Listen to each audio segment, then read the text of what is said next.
Sentimen pasar tak hanya digerakkan data ekonomi, tapi juga ucapan seorang Donald Trump.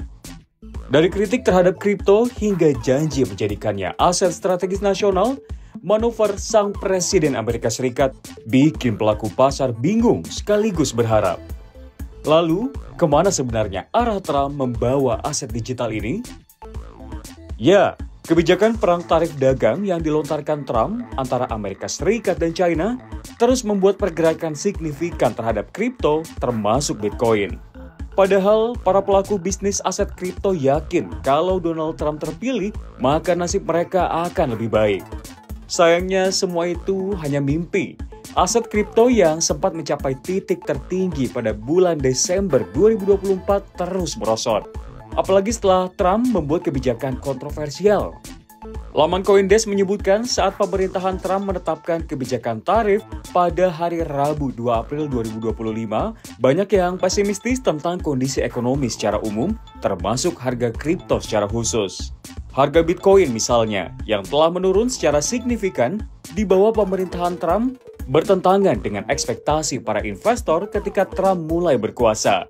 Jika sebelumnya harga aset kripto Bitcoin pada Desember 2024 sempat mencapai lebih dari $100.000 Amerika Serikat atau 1,77 miliar rupiah per koin, namun pada 8 April 2025 Bitcoin dan pasar kripto global mengalami koreksi tajam setelah Presiden Amerika Serikat Donald Trump mengumumkan kebijakan tarif baru yang menyasar mitra dagang utama Amerika Serikat.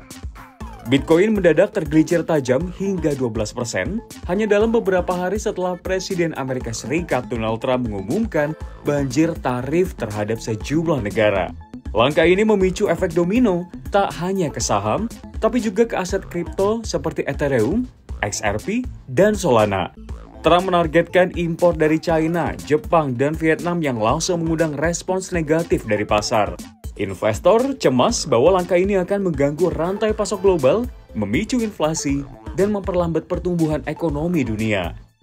Yang terbaru, pada Selasa 8 April 2025, dalam 24 jam terakhir, Bitcoin sempat menyentuh level terendah di $74.700 Amerika Serikat, menghapus seluruh lonjakan harga pasca kemenangan Trump di pemilu 2024. Kapitalisasi pasar kripto global juga menyusut drastis dari $2,72 triliun menjadi $2,47 triliun Amerika Serikat atau turun sekitar 9% hanya dalam waktu singkat.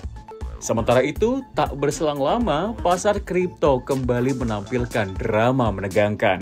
Setelah sempat terjun bebas ke level $74.000, Bitcoin, sang raja kripto, menunjukkan taringnya dengan melesat kembali ke area $80.000 Amerika Serikat. Meskipun terjadi pemulihan moderat, pasar kripto secara mingguan masih menunjukkan tren penurunan. Total kapitalisasi pasar berada di angka $2,59 triliun, masih lebih rendah dibandingkan kondisi pada 1 April lalu yang mencapai $2,76 triliun Amerika Serikat berdasarkan data CoinGecko pada 8 April 2025. Ini juga masih jadi pengingat bahwa pasar kripto tentunya masih rentan terhadap volatilitas. Namun di tengah tren penurunan ada secercah harapan. Volume perdagangan mengalami peningkatan signifikan dari $108 miliar Amerika Serikat pada 1 April menjadi $239 miliar Amerika Serikat pada 9 April, sebuah indikasi bahwa minat investor terhadap kripto masih tinggi. Di sisi lain, kebijakan tarif impor yang agresif dari pemerintahan Trump berpotensi memicu inflasi tinggi dan bahkan resesi di Amerika Serikat yang pada akhirnya akan berdampak negatif pada pasar keuangan global termasuk pasar kripto. Padahal di bawah pemerintahannya di periode kali ini, Trump mengaku akan pro terhadap Bitcoin. Bahkan saat kampanyenya di 2024 lalu, Trump berjanji akan menjadikan Amerika Serikat sebagai ibu kota kripto dunia. Hal ini pun membuat para investor mata uang kripto memiliki harapan besar dengan kembalinya Donald Trump ke Gedung Putih. Hal ini pun kembali ia tegaskan dengan mengumpulkan para pesohor industri mata uang kripto di Gedung Putih pada Jumat 7 Maret 2025 lalu. Dalam pertemuan itu, Trump kembali membahas upaya Amerika Serikat menjadi pusat kripto dunia. The federal government is already among the largest holders of Bitcoin, as you know. Really one of the largest holders in the world, with as many as 200,000 Bitcoin obtained via civil law and various other forms of law, and including enforcement actions. These existing holdings will form the foundation of the new reserve. Unfortunately, in recent years, the U.S. government has foolishly sold tens of thousands of additional Bitcoin that were worth billions and billions of dollars had they not sold them, but they did sell them, mostly during the Biden administration. Not a good thing to have done. From this day on, America will follow the rule that every Bitcoin knows very well: never sell your Bitcoin. That's a little phrase that they have. I don't know if that's right or not. Who the hell knows, right?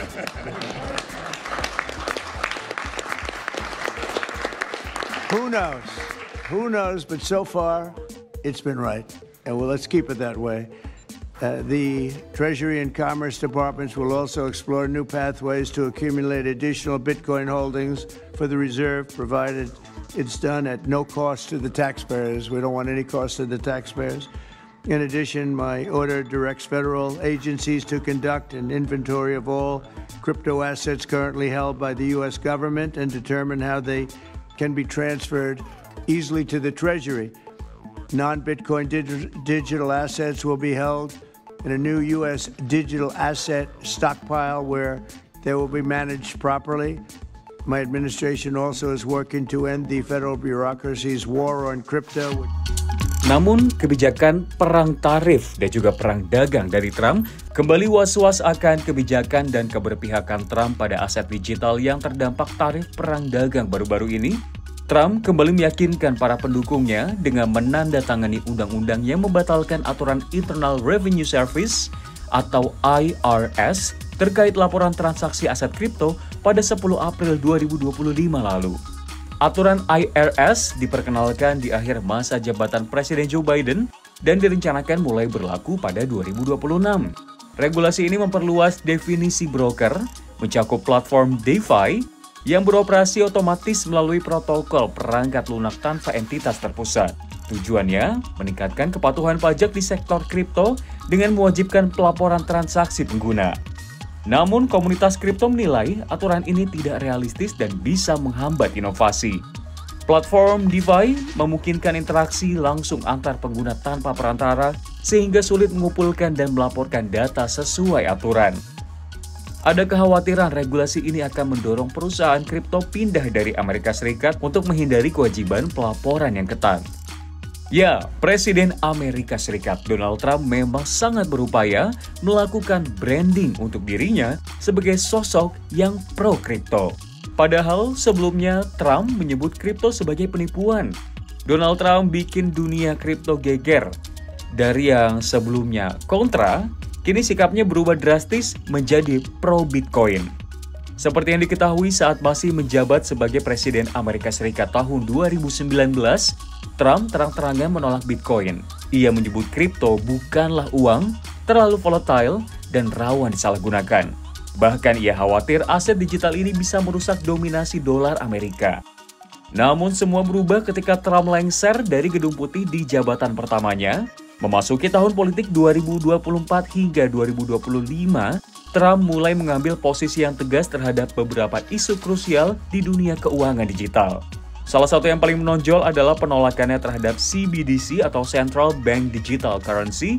Dalam berbagai pernyataan termasuk di Truth Social dan debat politik, Trump menyebut CBDC sebagai alat pengawasan pemerintah dan berjanji akan melarang penerbitannya jika terpilih lagi. Sebaliknya, ia menunjukkan dukungan terhadap kripto berbasis swasta seperti Bitcoin dan stablecoin. Ini membuat banyak komunitas kripto mulai berpihak kepadanya, terutama mereka yang anti-sentralisasi. Sikap ini jelas kontras dengan masa lalu Trump yang penuh penolakan. Lantas apakah drama perang dagang dan tarif Amerika Serikat dan China serta sikap proteksionisme Trump akan berdampak dan memicu gejolak pasar kripto dan animo di tanah air? Co-founder dan CTO Indodex William Sutanto menyebutkan, pergerakan harga kripto termasuk Bitcoin memang sangat berkorelasi dengan pasar saham Amerika Serikat, utamanya terkait saham sektor teknologi. Meski demikian, William meyakini Bitcoin akan menjadi aset hedging terhadap gejolak pasar yang tidak menentu. Hal ini terkait fundamental Bitcoin yang tidak begitu terkorelasi dengan matriks yang mempengaruhi aset investasi seperti saham. Pergerakan harga kripto atau Bitcoin ini sangat-sangat berkorelasi dengan pasar saham di Amerika Serikat, terutama mungkin yang saham teknologi di dalam bursa Nasdaq ya.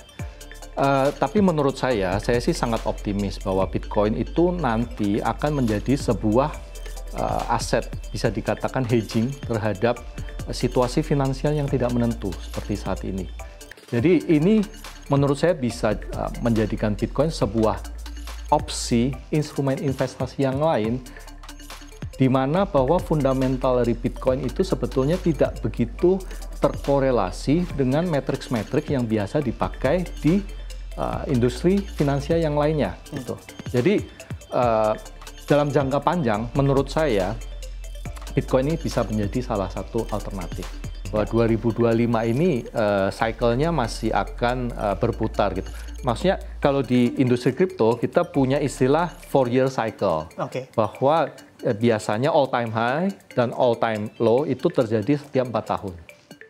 Nah, 2024 sudah terjadi di bulan September atau November gitu, di harga 100 sekian ribu US dollar, ya kan?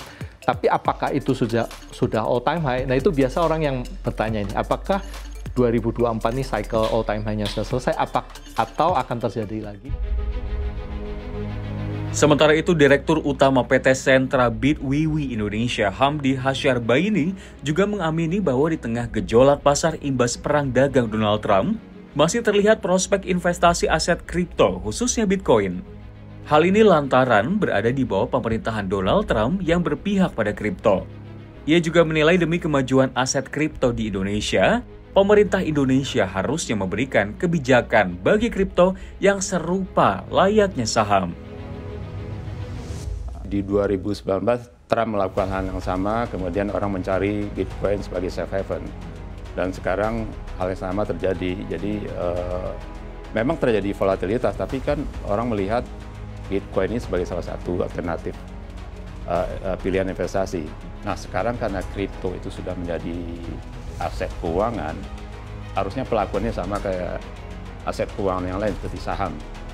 Saham itu hanya kena PPA final 0,1 waktu jual, waktu beli tidak kena PPN. Nah, message-nya adalah bahwa harusnya pemerintah melakukan hal yang sama untuk kripto. Jadi jangan dikenakan lagi PPN, tapi hanya PPA final. Nah, minggu lalu saya baca notulen pertemuan antara Asosiasi Kripto dengan dengan Dirjen Pajak. Usulannya itu adalah PPN-nya dihilangkan. Tapi bukan dihilangkan, ditambahkan ke PPA finalnya. Jadi PPA final jadi 0,21. Saya kira harusnya disamakan saja dengan saham gitu. Jadi kenakan saja 0,1% waktu jual. Lantas benarkah kehadiran Donald Trump di panggung politik kembali menjadi angin segar yang ditunggu-tunggu para pelaku industri kripto? Atau justru jadi sinyal bahaya baru yang bisa mengguncang stabilitas pasar digital global, termasuk di Indonesia? Apakah retorika pro-kripto yang ia lontarkan mampu diwujudkan dalam kebijakan konkret? Atau hanya sekedar janji politik untuk meraih simpati generasi investor baru? Tim Liputan CNBC Indonesia.